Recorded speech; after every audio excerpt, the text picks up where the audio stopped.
Genesis 17. When Abram was 99 years old, the Lord appeared to him and said, I am God Almighty, walk before me and be blameless. I will confirm my covenant between me and you and will greatly increase your numbers. Abram fell face down, and God said to him, As for me, this is my covenant with you, you will be the father of many nations. No longer will you be called Abram, your name will be Abraham, for I have made you a father of many nations. I will make you very fruitful, I will make nations of you, and kings will come from you. I will establish my covenant as an everlasting covenant between me and you and your descendants after you for the generations to come, to be your God and the God of your descendants after you. The whole land of Canaan, where you are now an alien, I will give as an everlasting possession to you and your descendants after you, and I will be their God. Then God said to Abraham, As for you, you must keep my covenant, you and your descendants after you for the generations to come. This is my covenant with you and your descendants after you, the covenant you are to keep, every male among you shall be circumcised. You are to undergo circumcision, and it will be the sign of the covenant between me and you. For the generations to come every male among you who is 8 days old must be circumcised, including those born in your household or bought with money from a foreigner, those who are not your offspring. Whether born in your household or bought with your money, they must be circumcised. My covenant in your flesh is to be an everlasting covenant. Any uncircumcised male, who has not been circumcised in the flesh, will be cut off from his people, he has broken my covenant. God also said to Abraham, As for Sarai your wife, you are no longer to call her Sarai, her name will be Sarah. I will bless her and will surely give you a son by her. I will bless her so that she will be the mother of nations, kings of peoples will come from her. Abraham fell face down, he laughed and said to himself, Will a son be born to a man 100 years old? Will Sarah bear a child at the age of 90? And Abraham said to God, If only Ishmael might live under your blessing. Then God said, Yes, but your wife Sarah will bear you a son, and you will call him Isaac. I will establish my covenant with him as an everlasting covenant for his descendants after him. And as for Ishmael, I have heard you, I will surely bless him, I will make him fruitful and will greatly increase his numbers. He will be the father of 12 rulers, and I will make him into a great nation. But my covenant I will establish with Isaac, whom Sarah will bear to you by this time next year. When he had finished speaking with Abraham, God went up from him. On that very day Abraham took his son Ishmael and all those born in his household or bought with his money, every male in his household, and circumcised them, as God told him. Abraham was 99 years old when he was circumcised. And his son Ishmael was 13. Abraham and his son Ishmael were both circumcised on that same day. And every male in Abraham's household, including those born in his household or bought from a foreigner, was circumcised with him. Genesis 18. The Lord appeared to Abraham near the great trees of Mamre while he was sitting at the entrance to his tent in the heat of the day. Abraham looked up and saw 3 men standing nearby.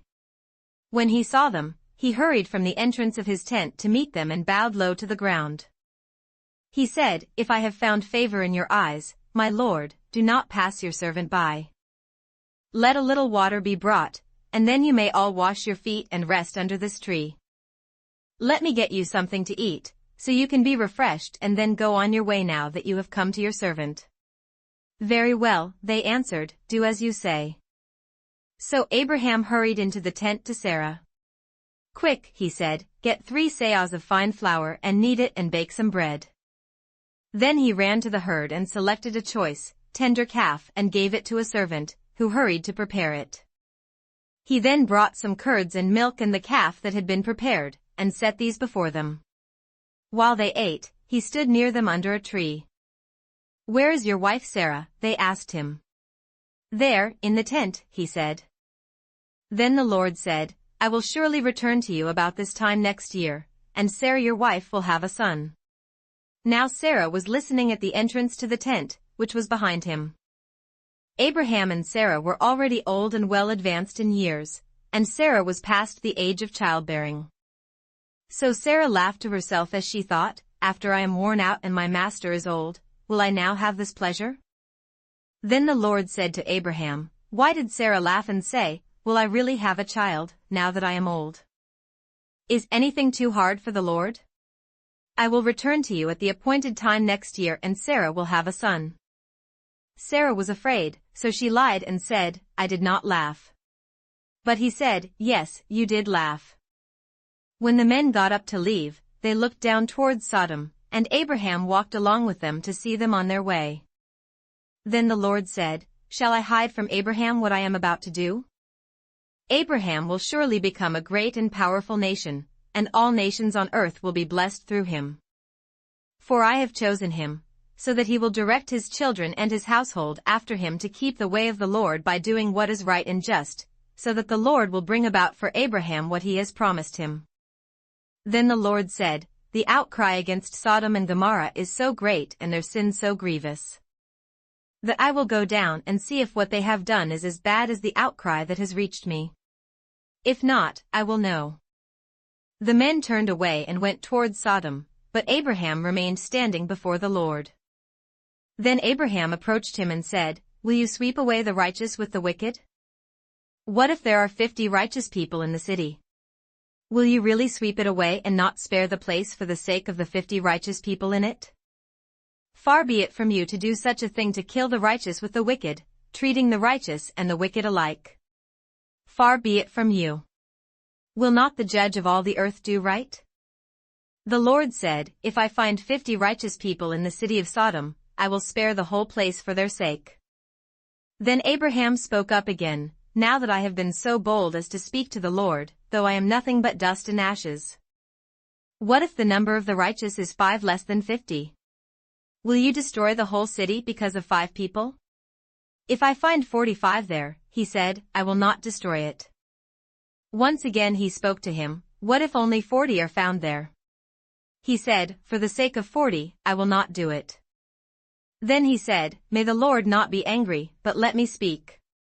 What if only 30 can be found there? He answered, I will not do it if I find 30 there. Abraham said, Now that I have been so bold as to speak to the Lord, what if only 20 can be found there? He said, For the sake of 20, I will not destroy it. Then he said, May the Lord not be angry, but let me speak just once more. What if only 10 can be found there? He answered, For the sake of 10, I will not destroy it. When the Lord had finished speaking with Abraham, he left, and Abraham returned home. Matthew 17. After 6 days Jesus took with him Peter, James, and John the brother of James, and led them up a high mountain by themselves. There he was transfigured before them. His face shone like the sun, and his clothes became as white as the light.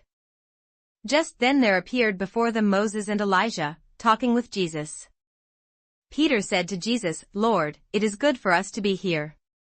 If you wish, I will put up 3 shelters, one for you, one for Moses and one for Elijah. While he was still speaking, a bright cloud enveloped them, and a voice from the cloud said, This is my son, whom I love, with him I am well pleased. Listen to him. When the disciples heard this, they fell face down to the ground, terrified. But Jesus came and touched them. Get up, he said. Don't be afraid. When they looked up, they saw no one except Jesus. As they were coming down the mountain, Jesus instructed them, Don't tell anyone what you have seen, until the Son of Man has been raised from the dead. The disciples asked him, Why then do the teachers of the law say that Elijah must come first? Jesus replied, To be sure, Elijah comes and will restore all things. But I tell you, Elijah has already come, and they did not recognize him, but have done to him everything they wished. In the same way the Son of Man is going to suffer at their hands. Then the disciples understood that he was talking to them about John the Baptist. When they came to the crowd, a man approached Jesus and knelt before him. Lord, have mercy on my son, he said. He has seizures and is suffering greatly. He often falls into the fire or into the water. I brought him to your disciples, but they could not heal him. O unbelieving and perverse generation, Jesus replied, How long shall I stay with you? How long shall I put up with you? Bring the boy here to me." Jesus rebuked the demon, and it came out of the boy, and he was healed from that moment. Then the disciples came to Jesus in private and asked, "Why couldn't we drive it out?" He replied, "Because you have so little faith. I tell you the truth, if you have faith as small as a mustard seed, you can say to this mountain, 'Move from here to there,' and it will move. Nothing will be impossible for you." No verse found, but some manuscripts include here words as Mark 9 verse 29. When they came together in Galilee, he said to them, "The Son of Man is going to be betrayed into the hands of men. They will kill him, and on the third day he will be raised to life." And the disciples were filled with grief. After Jesus and his disciples arrived in Capernaum, the collectors of the 2 drachma tax came to Peter and asked, "Doesn't your teacher pay the temple tax?" "Yes, he does," he replied. When Peter came into the house, Jesus was the first to speak. "What do you think, Simon?" he asked. "From whom do the kings of the earth collect duty and taxes, from their own sons or from others?" "From others," Peter answered. "Then the sons are exempt," Jesus said to him. "But so that we may not offend them, go to the lake and throw out your line. Take the first fish you catch, open its mouth, and you will find a 4 drachma coin. Take it and give it to them for my tax and yours." Matthew 18. At that time the disciples came to Jesus and asked, "Who is the greatest in the kingdom of heaven?" He called a little child and had him stand among them. And he said, "I tell you the truth, unless you change and become like little children, you will never enter the kingdom of heaven. Therefore, whoever humbles himself like this child is the greatest in the kingdom of heaven. And whoever welcomes a little child like this in my name welcomes me. But if anyone causes one of these little ones who believe in me to sin, it would be better for him to have a large millstone hung around his neck and to be drowned in the depths of the sea." Woe to the world because of the things that cause people to sin. Such things must come, but woe to the man through whom they come. If your hand or your foot causes you to sin, cut it off and throw it away. It is better for you to enter life maimed or crippled than to have 2 hands or 2 feet and be thrown into eternal fire. And if your eye causes you to sin, gouge it out and throw it away. It is better for you to enter life with 1 eye than to have 2 eyes and be thrown into the fire of hell. See that you do not look down on one of these little ones. For I tell you that their angels in heaven always see the face of my Father in heaven." No verse found, but some manuscripts include here the words of Luke 19 verse 10. What do you think? If a man owns 100 sheep, and one of them wanders away, will he not leave the 99 on the hills and go to look for the one that wandered off? And if he finds it, I tell you the truth, he is happier about that 1 sheep than about the 99 that did not wander off. In the same way your Father in heaven is not willing that any of these little ones should be lost. If your brother sins against you, go and show him his fault, just between the 2 of you. If he listens to you, you have won your brother over. But if he will not listen, take 1 or 2 others along, so that every matter may be established by the testimony of 2 or 3 witnesses. If he refuses to listen to them, tell it to the church, and if he refuses to listen even to the church, treat him as you would a pagan or a tax collector. I tell you the truth, whatever you bind on earth will be bound in heaven, and whatever you loose on earth will be loosed in heaven. Again, I tell you that if 2 of you on earth agree about anything you ask for, it will be done for you by my Father in heaven. For where 2 or 3 come together in my name, there am I with them." Then Peter came to Jesus and asked, "Lord, how many times shall I forgive my brother when he sins against me? Up to 7 times? Jesus answered, "I tell you, not 7 times, but 77 times.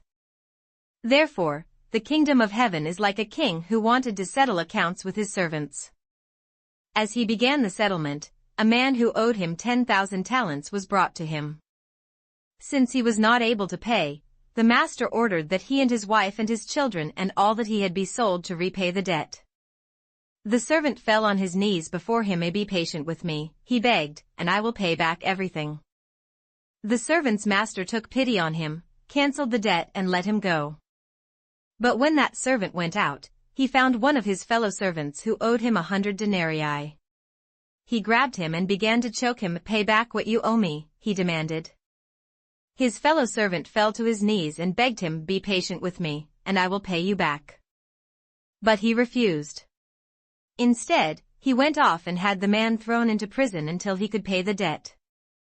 When the other servants saw what had happened, they were greatly distressed and went and told their master everything that had happened. Then the master called the servant in. You wicked servant, he said, I cancelled all that debt of yours because you begged me to. Shouldn't you have had mercy on your fellow servant just as I had on you? In anger his master turned him over to the jailers to be tortured, until he should pay back all he owed. This is how my heavenly Father will treat each of you unless you forgive your brother from your heart. Psalms 9. For the director of music. To the tune of The Death of the Son. A Psalm of David. I will praise you, O Lord, with all my heart. I will tell of all your wonders. I will be glad and rejoice in you. I will sing praise to your name, O Most High. My enemies turn back, they stumble and perish before you. For you have upheld my right and my cause, you have sat on your throne, judging righteously. You have rebuked the nations and destroyed the wicked, you have blotted out their name for ever and ever. Endless ruin has overtaken the enemy, you have uprooted their cities, even the memory of them has perished. The Lord reigns forever, he has established his throne for judgment. He will judge the world in righteousness, he will govern the peoples with justice. The Lord is a refuge for the oppressed, a stronghold in times of trouble. Those who know your name will trust in you, for you, Lord, have never forsaken those who seek you. Sing praises to the Lord, enthroned in Zion, proclaim among the nations what he has done. For he who avenges blood remembers, he does not ignore the cry of the afflicted. O Lord, see how my enemies persecute me. Have mercy and lift me up from the gates of death. That I may declare your praises in the gates of the daughter of Zion and there rejoice in your salvation. The nations have fallen into the pit they have dug, their feet are caught in the net they have hidden. The Lord is known by his justice, the wicked are ensnared by the work of their hands. Higgaion. Selah. The wicked return to the grave, all the nations that forget God. But the needy will not always be forgotten, nor the hope of the afflicted ever perish. Arise, O Lord, let not man triumph, let the nations be judged in your presence. Strike them with terror, O Lord, let the nations know they are but men. Selah.